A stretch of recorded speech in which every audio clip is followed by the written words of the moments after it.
Hi again, everybody. My name is Greg Anderson, and this is the Good Timekeeping Show with Greg Anderson. Now, a few months ago, I put out a video where I showed this Rangeman watch here doing a little trick. You see, it has a 1,000-hour stopwatch on it. So what I did is I let it run all the way to 1,000 hours and showed you what it looked like when it reached 1,000 hours and it reset to zero and kept on going. Now, I have one other watch in my collection that has a 1,000-hour stopwatch, and it's this one here. This is kind of a budget-friendly version of maybe a Rangeman, not quite as tough, but it still has the triple sensor, and so it can do the compass, barometer, altimeter, and thermometer all built in there, just like this one can, but this one will cost you less than that. And in fact, I got this one on a clearance price at Walmart, so I got it for, well under $100. But anyway, this one has a 1,000-hour stopwatch, and let me show you. It's running now. There it is. So we're at 999 hours, 52 minutes, and 48 seconds as you're looking at this. So in just a few minutes, this is going to reach the 1,000-hour mark, and when it does, it will reset to zero and keep on going. Now, the problem with trying to do this demonstration is that if I'm not paying close enough attention, I'm going to miss the moment when it rolls over 1,000 hours and starts over again. And I think that happened once or twice since I made the video about this one. That's why I haven't done the follow-up yet to show you this. But a few days ago, I realized it was getting very, very close to this mark, so I stopped it. I kept a close eye on it. And now that I'm ready to record, all right, let's give you the moment when this watch turns over to a full 1,000 hours. And in case you need to do the math on that, 1,000 hours is 41 full 24-hour days plus 16 additional hours.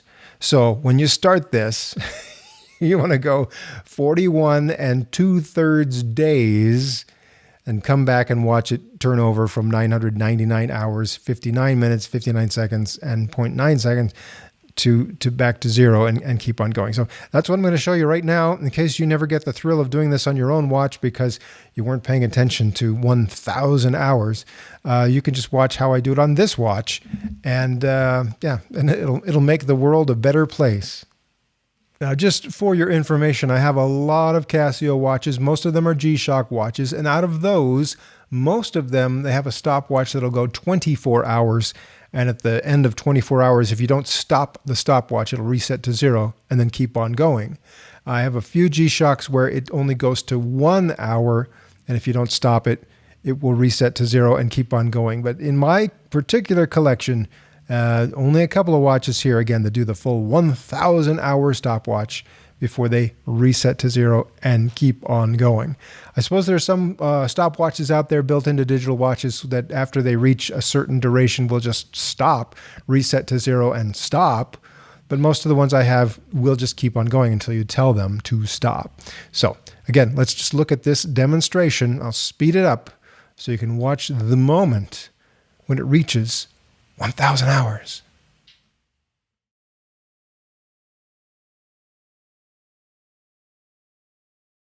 All right, here it comes, the moment of truth. I know it takes a special kind of person to get too excited about sitting there watching a stopwatch reach its maximum duration.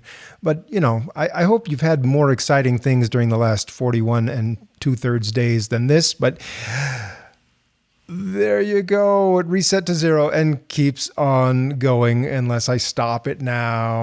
Or I guess I could do like the split time. I think that's the split time right up there. All kinds of things I can do now. But I feel a certain sense of freedom now that I've recorded this milestone. Now I can do whatever I want with this watch moving forward. But again, 41 days plus 16 hours to get to 1,000 hours. And this SGW1000 will time that all out for you. So there you go. Let's go back to the normal timekeeping screen. Whew, and there we go. I hope you're having some exciting times with your watch. And I hope mainly that you've got a watch that's doing what you want it to do.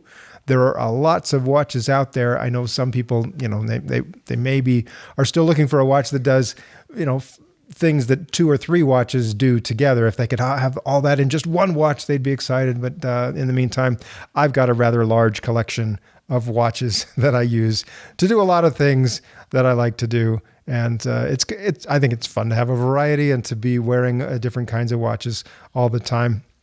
But they're great, they're fun, and you can have a large collection without taking up a whole lot of space. It's not like I had to build another garage or something to hold these.